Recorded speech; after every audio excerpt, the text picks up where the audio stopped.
Stay hungry, stay foolish.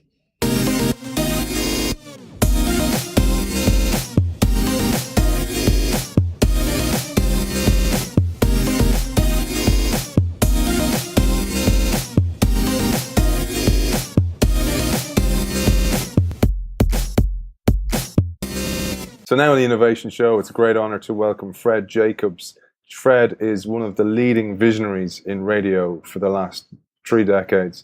Founded jacobsmedia.com and has a wealth of knowledge going back to the past, but also forward to the future, and is bringing vision to so many media companies in a time of utter disruption. Fred, welcome to the show. Aidan, thank you. It's really a pleasure and an honor to be here with you. I'm quite jealous because I know you're sitting lakeside over in the States, and I'm sitting in a room with rain outside here in Dublin. It is lovely where I'm sitting. An occasional boat may go by, so please excuse the motor noise. That will be like a dig below the belt for me every single time, man. So we'll just roll with it. Fred, before we talk about the future, because I'd really love to talk about the future of radio in particular, and I know you're a consultant for many media, but particularly radio, but before we look to the future, it'd be great to understand your past.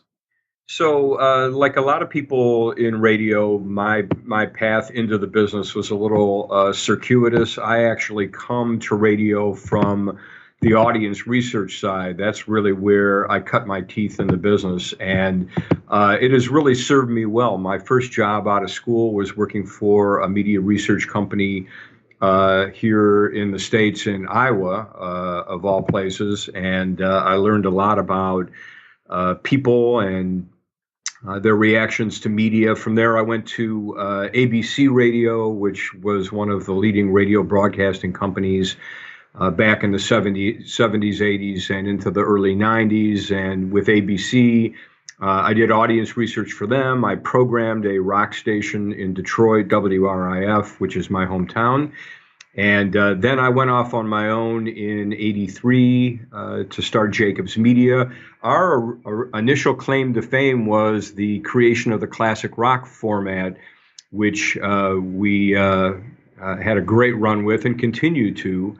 And we consulted all rock formats for many, many years and continue to do so. But then when the digital explosion initially occurred in the mid-90s, we understood, especially through the research that we were doing, that there were tremendous opportunities and challenges there. And that's what led us to the mobile opportunity. Apple opened up their app store in July of '08. We opened up Jake Apps, our mobile app development company, about 100 days later.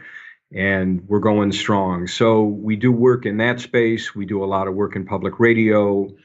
We have, as a result of the apps, become very involved with connected cars and auto companies. We've actually thrown a conference the past 3 years called Dash, which is a mashup of automotive and radio. So we have our fingers in a lot of pies, and these are crazy times, as you intimated, and disruption is everywhere. And we're helping companies deal with the disruption, connect a few dots, and figure out how to survive and thrive in a very frenzied environment. So that's the history, and it evolves every day, right? Yeah, and you work with some awesome clients: ABC, Comedy Central, BBC News, EA Games. One that I love, which I'd love to deep dive into. I'm going to resist the temptation, which is Playboy. But we won't go into that today. We'll do that afterwards. When you think of your history there, and it's key to understanding the future, is your depth of knowledge of the ecosystem. Because oftentimes you have consultants coming in with one area of expertise, maybe digital, and kind of going, oh, we need to digital transformation.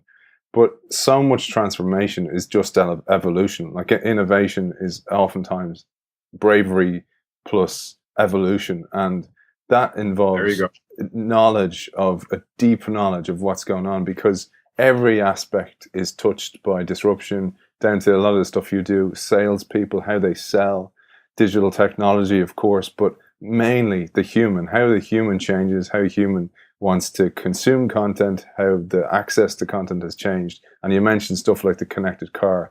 But I'd love to talk first about how you've seen the change in formats driven by technology. Well, clearly we're at a time now where the funnel has been flipped, right? I mean, we radio used to be on the small end of the funnel, and we would broadcast out the wide end to, as they say, an undifferentiated mass audience. But now the audience has a voice in everything, whether it's via social media or just being able to make their own choices, personalize their content, listen to podcasts, essentially take control of their media, entertainment, information experience, right? When you think about music discovery, it used to all be here on the radio. We controlled, we were the gatekeepers, what got played, what didn't get played, and how often it was exposed and promoted. But today, music discovery comes in so many different forms and platforms, and so that's a big part of the change. And so radio people have had to adjust to the new dynamic. I think the other difficult burden on many people who have been in radio for a long time. Again, I think back to when I was programming a radio station in the late 70s, early 80s.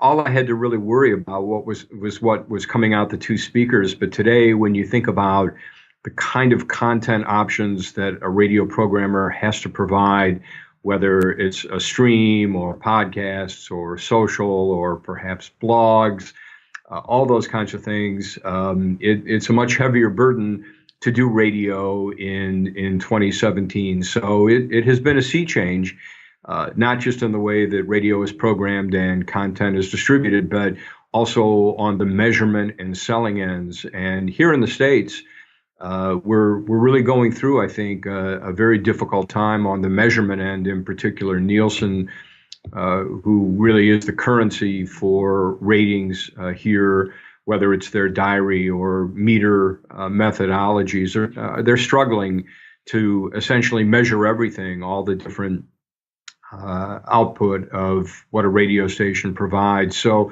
it's a very crazy, confusing, difficult time for radio as it tries to maintain its primacy position. And that is especially the case in the car, right, where radio absolutely owned the dashboard for decades and decades and decades. And today, there's essentially a hole in the fence, if you will, and just about anybody can get their content coming through the dashboard speakers. So that's been a real adjustment for radio people. You mentioned Nielsen, and it's really important piece because people behave towards what they're measured on. And oftentimes in the past, people were measured on their on-air listenership, which was measured whichever way it was, through meters or through the survey methods. But then what happens is a lot with radio personalities is they may overlook the digital aspect. So blogging, for example, or even social media, unless it's self-serving towards their own brand and them as a brand rather than the radio station, it's very hard to engage them to look to digital as well as a way to recruit and retain audience to on air. And that it's ultimately the same people, but the diffusion of touch points is so wide now that you need to cater for the correct ones of those. Not all of them, but the correct ones. How do you get people incentivized to see that? Well, it can be difficult. I mean, I think the first thing that a brand manager has to do, and you alluded to this, is to establish what platforms matter to the audience, because you're right, they're not on all of them. I mean, chances are with whatever kind of radio station you're programming, you don't need to be worried about everything from Instagram to Facebook to Snapchat to Twitter. Some will be more important than others to the audience. Same thing with video, podcasts, or blogs. But you do have to know what are the essential touch points that the audience wants to use, and you'd better be there, because if you're not, they're going to find content in the space outside of yours and out of sight, out of mind. So it's important for brands to understand preferred platforms. And then it's a matter of sitting down with talent and producers and, if necessary, training them, orienting them to why this is important. I mean, I tend to find that if you go about it in a logical way, you don't just say to talent, you should be on Twitter. but showing them the percentage of the audience that uses Twitter and enjoys it and communicates there, and how oftentimes there's a conversation happening, maybe even about your brand, that you're not participating in, but it's still going on out there. But there are certain people who embrace the new opportunities and dive in, sometimes to a fault, right? I mean, we all have encountered personalities who spend so much time on social media they forget they're on the air. Yeah. But but the other side of it is people who are just focused on being on the radio and really at the exclusion of other things. And so I think sometimes it comes down to how are you hiring and what are the things that you're looking for when you're hiring future talent, and what are the new requirements, if you will, there, because so often radio hires with the same basic precepts and requirements that they have for decades, and yet finding people who are able to, say, edit video, or who are good writers, or who understand the principles of podcasting, or frankly, visually come across well, whether it's online or in person, even from a sales standpoint. Again, it's not just having good pipes and a tight board, Yeah. which were very much the requirements not that many years ago. So I think it actually starts out with how are you hiring people, and what kind of talents and skills are you looking for, and then you can kind of go from there. Yeah, and I love what you said about the funnel being reversed, and it's the same. Like you said, there might be a conversation happening on social media, and social media originally was used the way like mass media. It was a push and it was an output. And if you flip it and make it an input, you can actually recruit content into your station and actually talk about what people are talking about, and all of a sudden be very, very relevant again. Yes. I mean, the potential to use user-generated content is great. Clearly, the audience can provide a much better feedback tool than the ratings. I mean, ratings have never been good from a programming standpoint. All ratings really ever accomplished was giving you a measurement after the fact, and even at that, a very crude, basic measurement of demographics, but not motivations. So tapping into what the audience is thinking can be extremely helpful. And then, even taking it a step further by putting together brand ambassador programs where, through the digital toolkit, you can actually connect with people who can evangelize your brand for you. We have a number of clients who are involved in a variety of different experiments in that space, and it's arduous. It takes some work, but given the fact that everybody in the audience has their own community and their own audience, essentially, harnessing that power can really be very productive and rewarding for radio. So it's a whole different world, right? Yeah, absolutely. And you mentioned on-air talent and the transformation required there, or the different thinking, because it means hiring different people, because the people who got you to where you are today are not necessarily the people who will get you where you need to be today or tomorrow. And it's the same for sales, because in the States in particular, there's a lot of programmatic sales or getting there, where people can buy on a per thousand basis now on digital formats, essentially, because there's such scale with digital listenership now. How has that totally disrupted the landscape in the States? On the sales side? Yes. Yeah, so it's pretty gnarly, to use a technical term. And part of that is that radio sales for ever and ever was pretty transactional, in that if you had the ratings, the sales followed. And it really was a very simple and profitable relationship.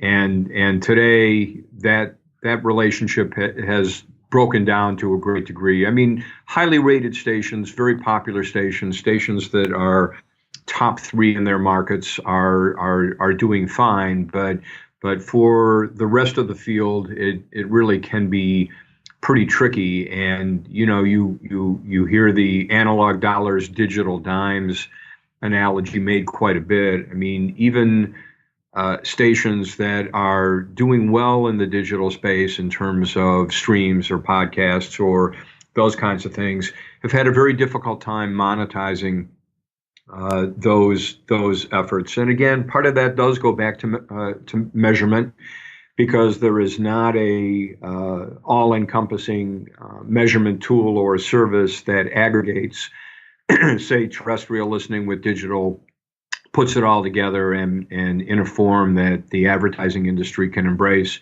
and understand. And so it is a very awkward time, because on the one hand, stations know that they have to be active in the digital arena or get left behind, but that requires resources, both human and financial, and the return on that investment certainly now is not good. And that's why you're seeing a lot of stations, certainly in the States, and I would assume around the world, looking for what we lovingly call NTR, or non-traditional revenue. And oftentimes that's taking the form of concerts and events, not just sponsorship anymore, but ownership, and stations leveraging their audiences and driving them to ticket sales and showing up at events. So I think the theme here now is that you can't live on just spot revenue alone, but digital is slow to come. So how else can you leverage your brand in order to find a way to generate revenue that wasn't there before? So that's why you're seeing a lot of effort in podcasting, event marketing, and those kinds of things. And the problem is that there typically is not a great deal of expertise at the local station level or even the corporate level in the States. So that's requiring broadcasting companies, media companies, to actually have to go out and hire to that need. And again, it's expensive. Yeah. So yeah, it's a conundrum, to say the least. And it's one of the reasons why we have so much consolidation here in the States. I mean, politics aside, broadcasters will tell you that in order to survive, they need greater scale. And the way to achieve that greater scale is through owning more properties. But of course, that has implications in other areas, right? Like content and distribution and all that. So it's a very heady time. We had Scott Galloway on the show a couple of weeks ago, and he was telling us about what's required in newspaper world is this alliances, where they block out Google, because once they opened up their pipes to Google and the crawlers could access the content, it put quality content beside a sewer of cat pics. And this has been an argument given to me that if I digitize my digital outputs, and I know it's quite small digital listenership, in most places it's below 10%, but if I do that and it actually puts you into a pool of content rather than having a closed or a walled garden around your own content and it being an analog content, how do you see that, Panna? Because it's like a reluctance to go and even trial it, even to test it out and go, what would happen? I don't have to do it with all my inventory, but I could actually put a little bit out there and put a test balloon up. Well, I mean, you raise a significant point. I mean, radio people have traditionally been control freaks, right?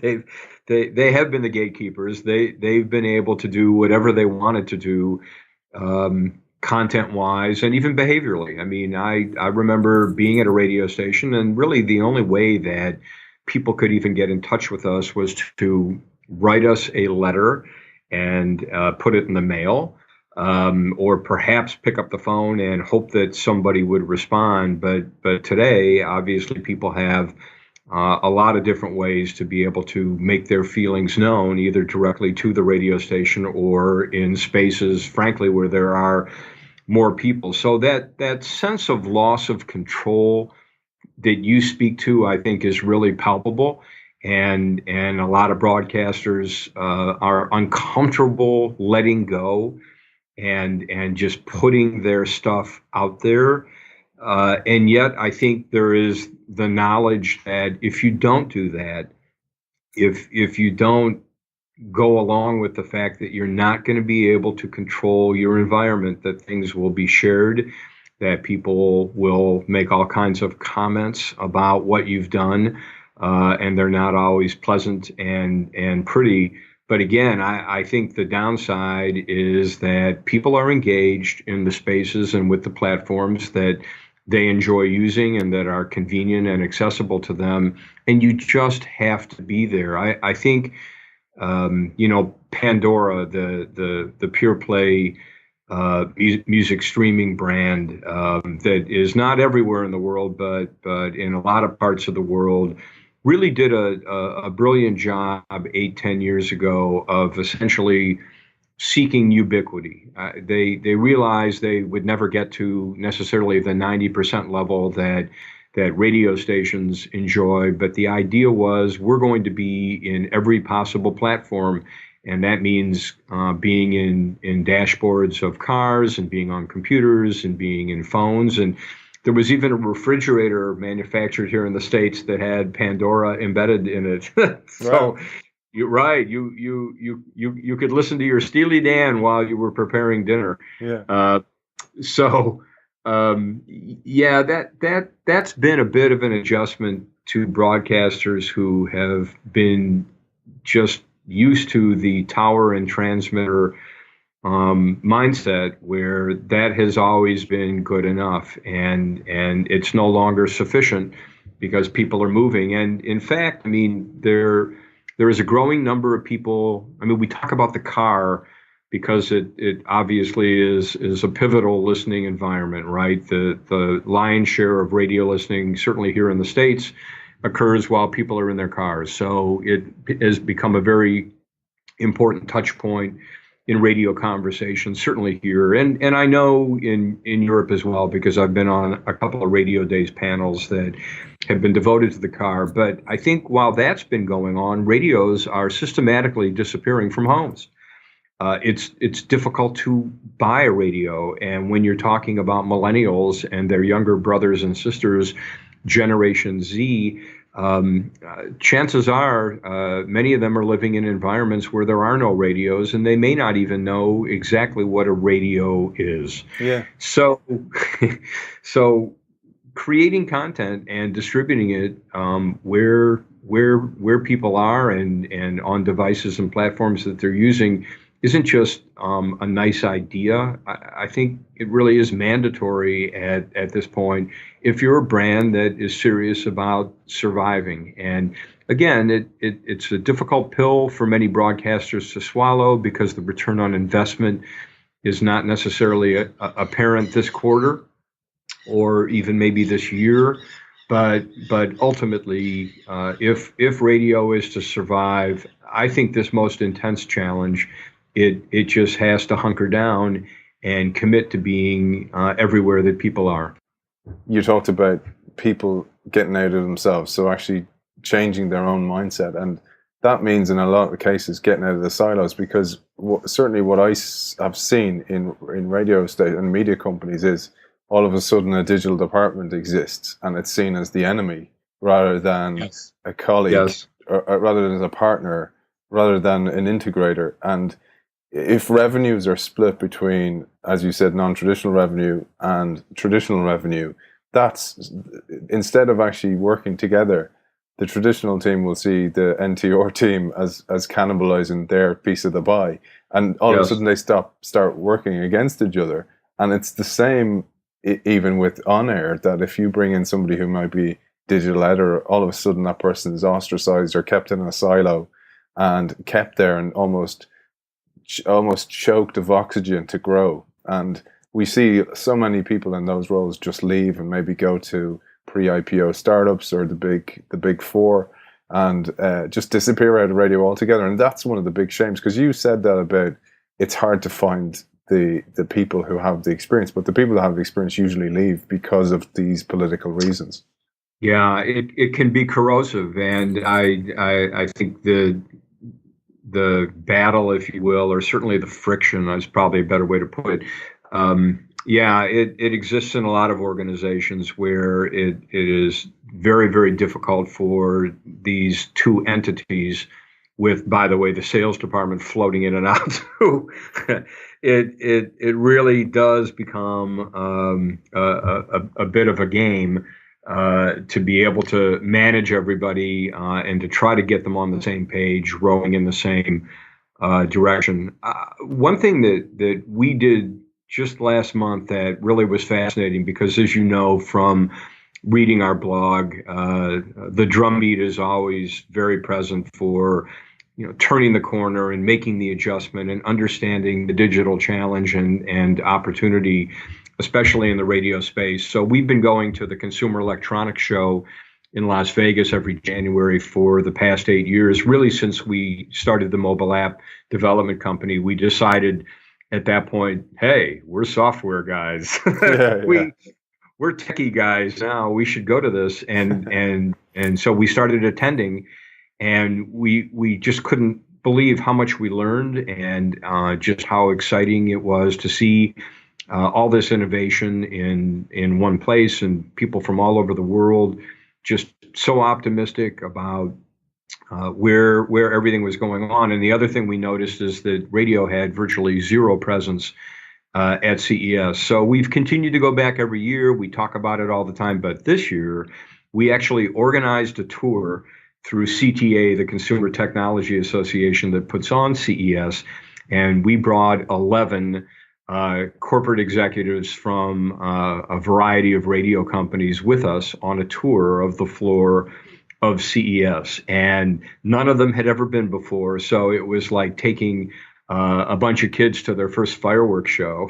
Yeah. It was just like awesome, literally awesome. But it was unbelievable. And to a person, they all came away really moved by the experience of meeting people in the media and technology space, and getting a grasp of what they're working on and how quickly they're doing this, and how technology is moving, and how radio is really not particularly present. They're not against radio at all, and in fact, many of them grew up listening to the radio and continue to do so today. But they're moving. They're on a fast track. There's just a tremendous amount of competition.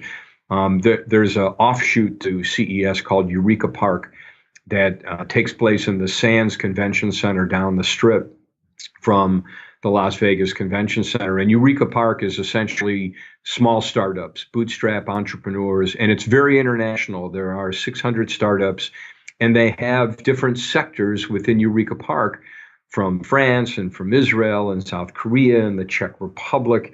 And it literally is like walking through a techie United Nations. It's crazy, but just so exhilarating and so much fun. So that's another way that we're thinking about trying to help broadcasters understand the change that is all around us. And one of those ways is literally taking them to see the change firsthand. I mean, it's one thing to talk about things.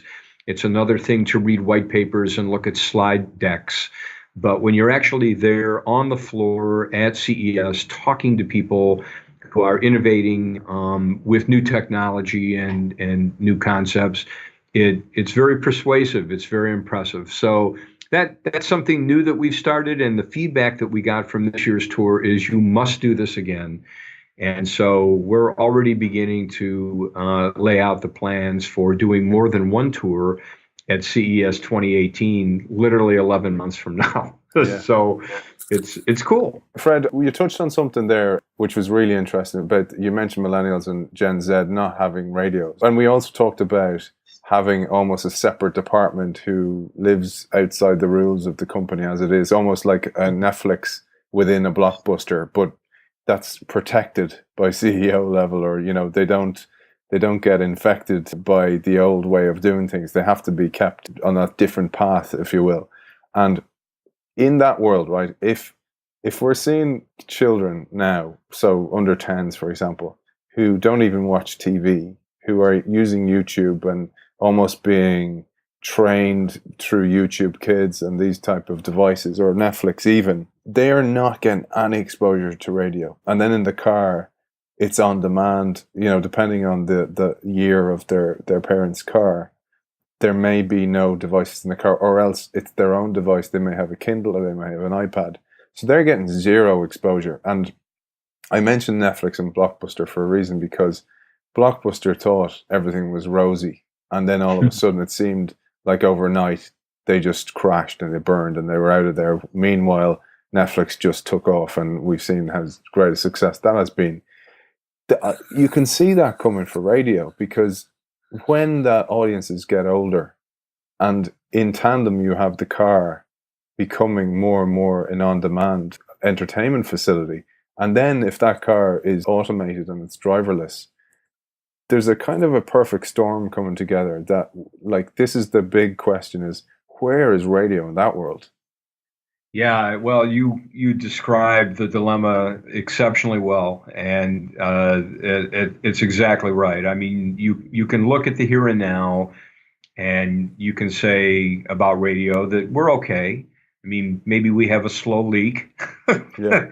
but a slow leak is not all that apparent until one day you come outside and it's like, whoa, we've got a flat tire here. In fact, all four of them are flat, and I think to some extent that's what's happening now. Radio looks at its ratings and sees robust audiences, certainly over the age of 35 or 40, and we're still generating shares among millennials and teens. So from the outside, it doesn't look like anything's wrong, but the reality is exactly the way you described it. I think of all the radio entities here in the States that are most cognizant of the challenge and the concern, it's public radio. Ironically enough, NPR and local public radio stations are especially engaged in trying to really crack the millennial code, if you will.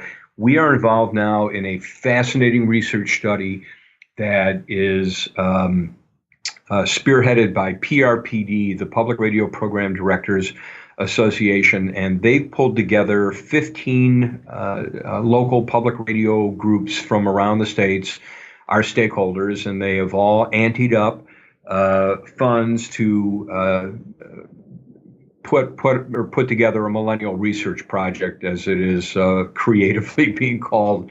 And our company is doing the research there, and it's not a quantitative study. We're not generating numbers. We are really using qualitative means to better understand the millennial mindset, so we can help inform public radio broadcasters about how the content and distribution shift is taking place and where they should be putting their efforts, maybe dual efforts, right? Because you really have a schism in the audience. You've got your traditionalists who are still listening to Morning Edition on NPR on a clock radio on the nightstand, and then as you described, you've got kids who might enjoy the content, but you've got to get it to them in a place where they live. And so, briefly, there are two phases to this research.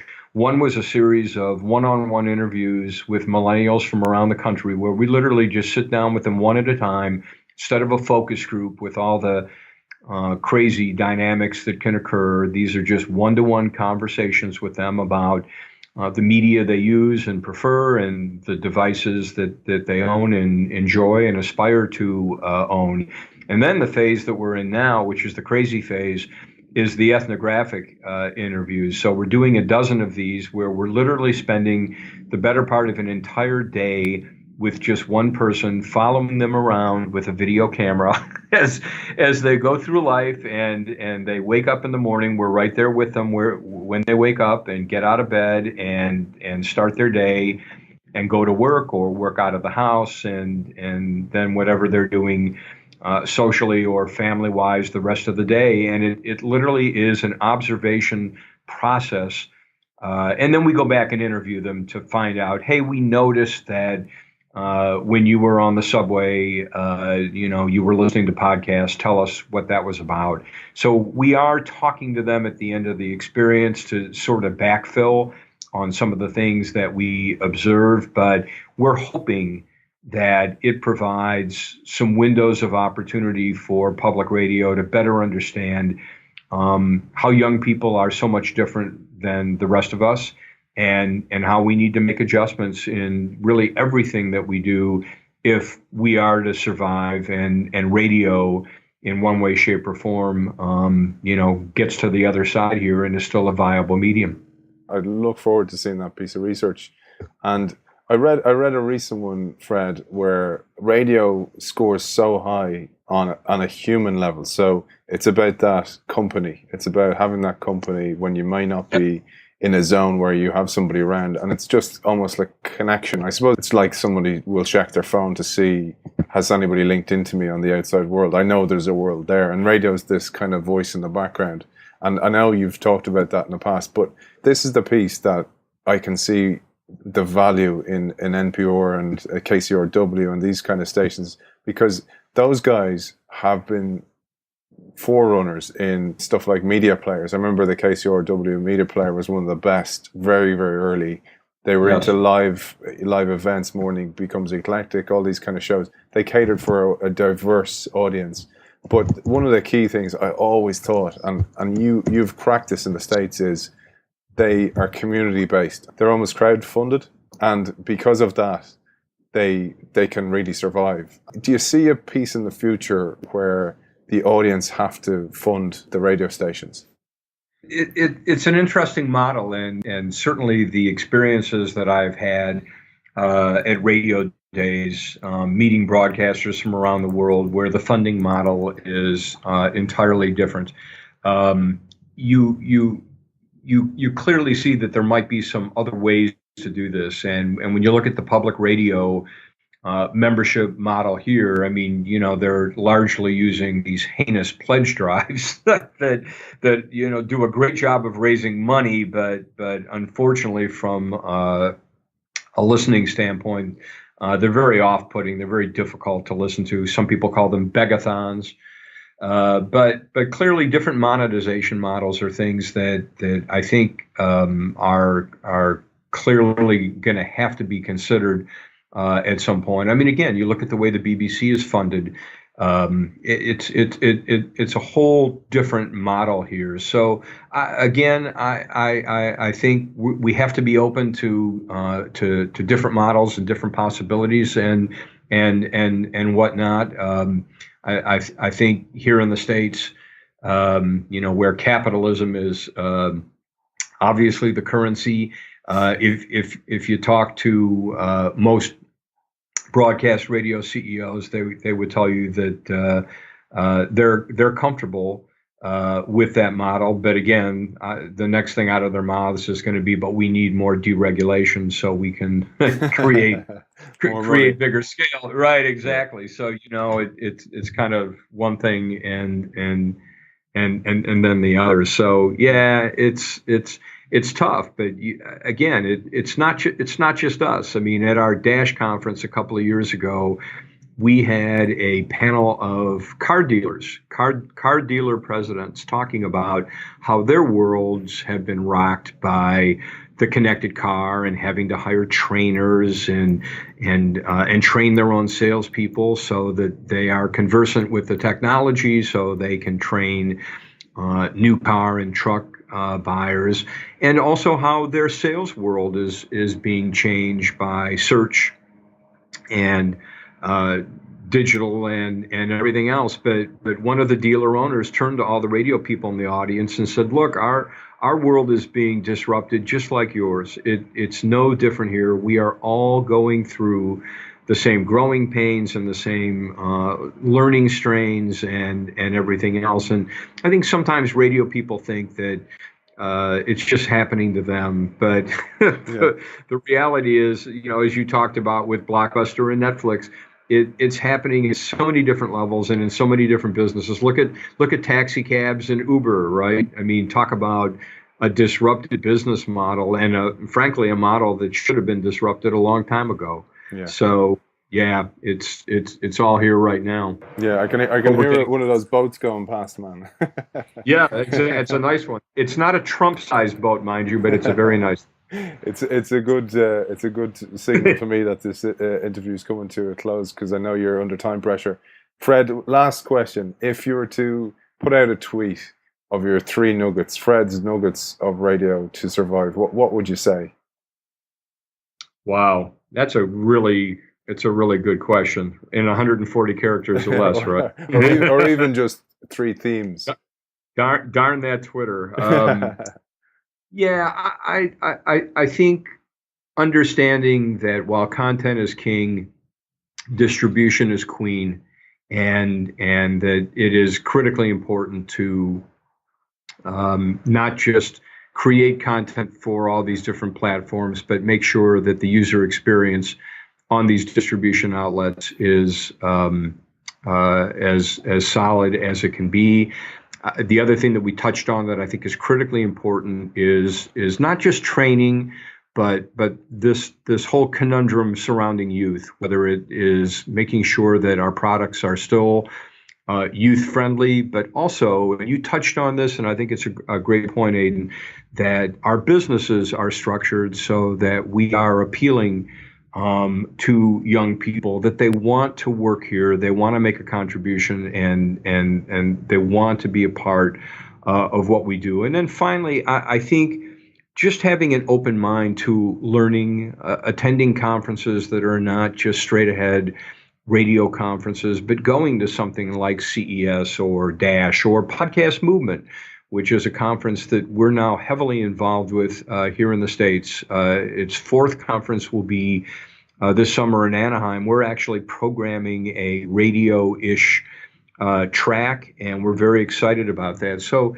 being open-minded to different ways of thinking, I think are really essential. So that's way more than 140 characters. No, that's fantastic advice, Fred. And for more advice, like I highly recommend your blog. I've been following since you started, jacobsmedia.com. Fred Jacobs, founder of Jacobs Media, thank you for joining us. Thank you, Aiden. It was a real honor and a pleasure. So now on the Innovation Show, we welcome Rory O'Farrell, founder of Melosity. Welcome to the show. Thanks, Aidan. You have a really interesting product. Let's jump straight into it and tell us what it is and how it works. Yeah, essentially it's an online collaboration platform. So it allows musicians to collaborate together on the same track from anywhere in the world. And essentially the problem we're looking to solve is all the time wasting that takes place. So when musicians collaborate nowadays, they do a lot of collaboration remotely instead of going into the studio. And with that comes a lot of time wasting, because you end up with a lot of musicians, in their homes, working together and sending files over and back. So Melosity is designed to cut out all that time wasting of chasing people to send, different versions back. And then also cut out the confusion with all the different versions, being sent to different musicians. Yeah, so it's kind of I was trying to think of a way to describe this for people who aren't in this space, and it's like a collaborative. It's more than a Dropbox because you can play together in real time, right? Yeah, it's essentially, I think that's how a lot of musicians actually have referred to it. A lot of them have said so. It's like a Dropbox for musicians. Yeah, and essentially, yeah, instead of sending a file to all different band members, I can record my part directly into Melosity or upload it, and then invite people by email into the project, and then everything I do on my end, they see on their side. So it means that if I make a change to let's say the guitar that I record in, if I make a change to that, it changes on everyone's end. So it eliminates me having to kind of download it and then send it and kind of wait to hear back. So yeah, we can record directly in.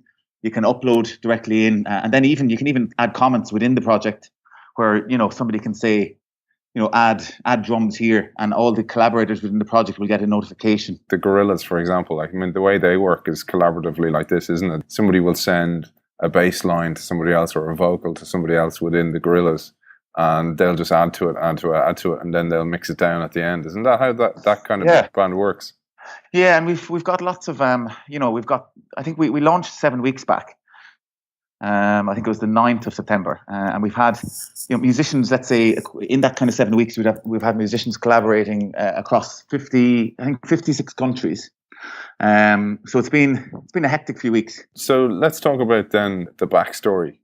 I used to live in the States and used to bring traditional Irish bands over to trad festivals, and I suppose I moved away from it. I opened a sales and marketing company when I was 24 and ran that for 8 years. But I think towards the latter years of running that company, I really had the itch. I kind of had reached, I'd reached heights that I was happy with within that industry. And I just really wanted to kind of end up in music and saw a problem and started researching it for, I suppose, a good year and a half. I was kind of dabbling, researching it and, I think like a lot of people thinking about an idea, I had, cold feet. I was looking for reasons not to jump into it, if you know what I mean. Yeah. And then just made the jump. I decided I kind of had to do it and, jumped into it kind of, I think it was January of 2015. So you've done pretty well to have the platform live. Yeah. We had investment at the end of 2014. We had angel investment and investment from Enterprise Ireland. And that allowed me, that investment, I suppose, is nearly 2 years ago now, but that was really to explore the concept. We had I had a lot of assumptions on a PowerPoint presentation at that point. And I had a very good, angel investor that was liked the idea and wanted us to explore it a bit further and try and prove some of those assumptions. So we kind of spent the first year up until literally November of last year. We spent that whole time kind of, I suppose, trying to see was there a fit for the product. And then for the last 12 months, we took all the research that we gathered over that first year, and I suppose developed it into an actual product. And for me, that was definitely much harder than what I thought. I think sometimes when you use a really simple product, you take it for granted. And when we took all our research a year ago and kind of said, this is what we've learned and this is what the product is going to solve, it took quite a bit of time to try and decide how that should look and the colors and the layout and 7 weeks ago we released that and it's been flying in that period. Yeah, so let's walk through the steps. So you're an entrepreneur. You're over in the US. You bring bands over. You discover the problem. How did you discover the problem? Like, was it bands telling you about it, or how did you see this problem? I studied out there. So I was while I was bringing bands over, I was a student. So I was studying marketing in college out there. So I was out there for 5 years, doing a degree, and just for the love of music and love of trad music, I just was doing that for the love of it. I was doing that kind of for no money, just to try and kind of build, like, I suppose, a CV in music. And it wasn't at that point. I suppose I came back to Ireland and worked in sales, opened up a sales business, a few years later. And it more so came, I suppose, as I ran that sales business, I obviously met all people from different walks of life. And anytime I'd meet a musician, I would be intrigued and I would quiz them and ask questions. And then it actually, a good friend of mine ended up, who was very good within music, ended up getting a scholarship to go to the US.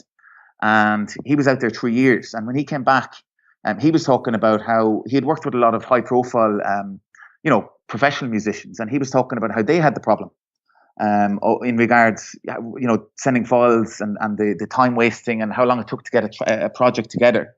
And so it was mainly, I suppose, through him that I did my initial research and then started seeing there was a bigger problem than what he had made out, and it seemed to be widespread, from amateur musicians right up through to professionals. So I suppose, I think without really knowing what I was doing, I kind of jumped into it, and then I suppose over time identified, who the actual target market was, rather than if you were to wind me back maybe 12 or 18 months ago. I would have said this is going to be amazing. It's going to suit every musician, but really, it's musicians that collaborate through file sharing sites. Yeah, but you've really done what's credible about it is, and what's really clever, I suppose, and often overlooked is you've gone and identified the problem. It's not you just kind of gone, oh, this thing really bugs me. There's definitely a market here. You've gone and actually asked the end user from the very, very start, and you've built that up really, really carefully, and that adds huge credibility to the product, but also success to the product because you've really identified the problem in the first place. How did you build essentially a straw man? You were saying you were testing this hypothesis with the early investment. How did you build that up? If I'm honest, I don't think there's such thing as luck, but there was I suppose you do make your own luck, but there was a bit of made luck, I suppose, with the original investment. And the investor that came in on board was a guy called Fred Carlson. So he's the guy that founded Dundee. Yeah. So he's a product person. Like he is, if you asked him what it was his role in Dundee, he'll tell you that he was the product manager, you know, and slash CEO. And so I suppose working alongside Fred for the last 2 years, he's really kind of mentored me.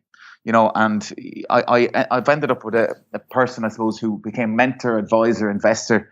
And so he has a big philosophy on making sure the product is simple. And obviously, if you've seen Dundee, you know how you know simplified he's made that platform.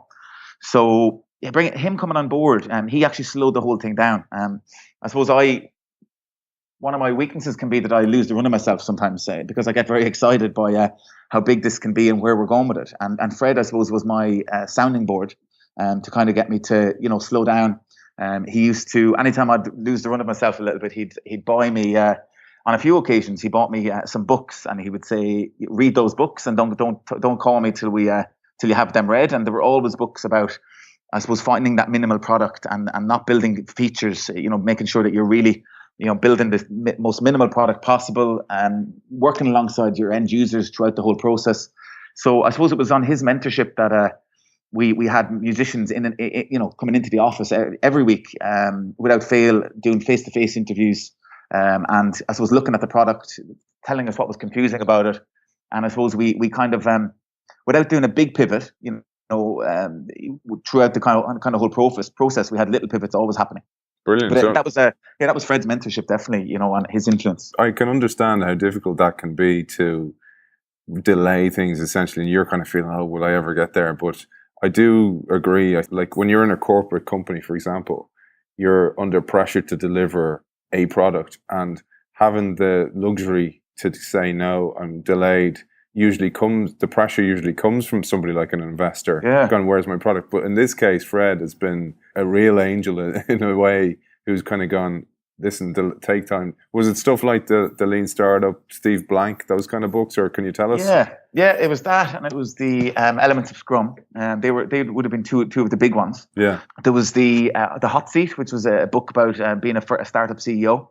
And you're right. Definitely, I would have expected an investor to come in and tell you to speed it up, and why aren't the numbers good enough? And at certain points, I sat down with Fred, and he would say, you know, where I'd be sitting down thinking that the numbers were bad, and he'd be sitting down happy with the numbers, thinking we were ahead of where we should be. So because they're the right numbers. Yeah, because they were right, and not I suppose not projections that I had in my own head. And he's probably happy because they're the right people who are using it, and they're repeat users, and they're deep users rather than flippant users who are just coming in, and then you're reporting numbers that are vanity metrics essentially. So let's move on. So that's really given a great stability and foundation to the product. So now you're at a stage, you've launched a product, you've tested it, you've brought it back in, users tested it. How do you get your name out there, then market it? How do you market yourself? Because this is the difficult part now. Yeah, I think I suppose the initial concept that we looked at was that if the product can't stand on its own without marketing, then it's not a good enough product. But myself, I suppose, coming from a marketing background, and then Fred obviously having, I suppose, really taken his time in the early days with Dundee, we both were of the same view that the product has to stand on its own. So I think up until this point, that's all we've done. The product does have I suppose, a very high level of virality, and I know a lot of companies will talk about virality and that the product can grow on its own, and it's not always the case. But I do think that Melosity has a very, very strong case to grow on its own, because we're I suppose utilizing musicians, and musicians love to collaborate together. You know, they play together. You know, they play in bands together, and even like solo artists have a band behind them. And so I suppose with the platform up to this far, every time a musician wants to start a project, if they invite 2 or 3 musicians to join it, we've quadrupled and doubled and quadrupled in size. So it does have a very natural virality to it, that if a musician wants to work on a project and they invite their friends, we grow. We have a strategy that we want to roll out early in 2017 that I suppose allows us to utilize social networks a lot more. So we want to target specific musicians with specific skills through the likes of Facebook. Obviously, a lot of musicians utilize and engage with their fans on Twitter. So we want to get involved with a bit of Twitter advertising. And I suppose the last big one that we want to do is YouTube, because a lot of musicians nowadays, they learn to play an instrument by watching YouTube videos. And you can pretty much go from being an amateur, entry-level amateur musician right up through to becoming, a very good musician over a few years without even doing, I suppose, a face-to-face lesson.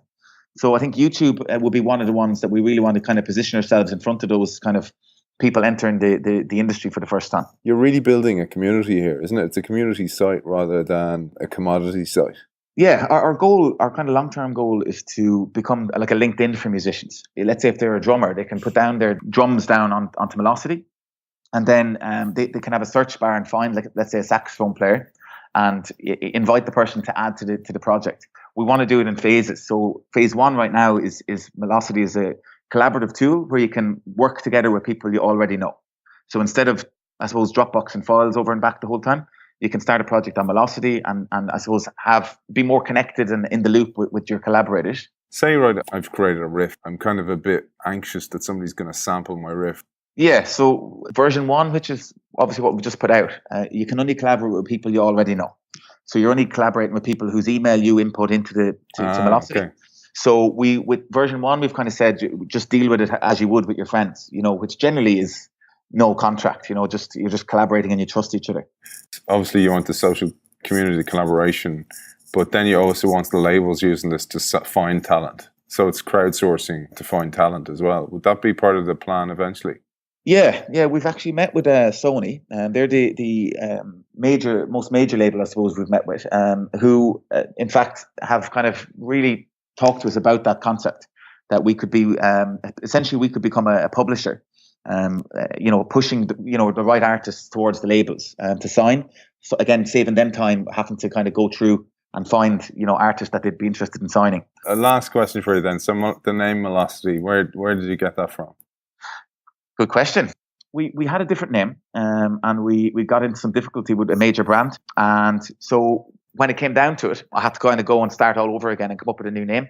Melos actually means melody in Italian, and then obviously doing what a lot of the brands do now and make it into its own words. So when you go to the site, it's mainly acoustic instruments. Is there like dance music, electronic music element to it as well? Electronic music guys are a lot more comfortable with their recording studios. Yes. And a lot of them, I suppose, they don't have the same need for this type of product. We do solve a need, but to kind of reach that market, the product has to embed a lot more into maybe a plug-in into the existing studios to satisfy those type of people. So we want to target them eventually, but it will be more as a plug-in that will plug into their existing setup. Nice one, man. Rory O'Farrell, CEO and founder of Melosity. Thanks for joining us. Thanks very much. Cheers, man.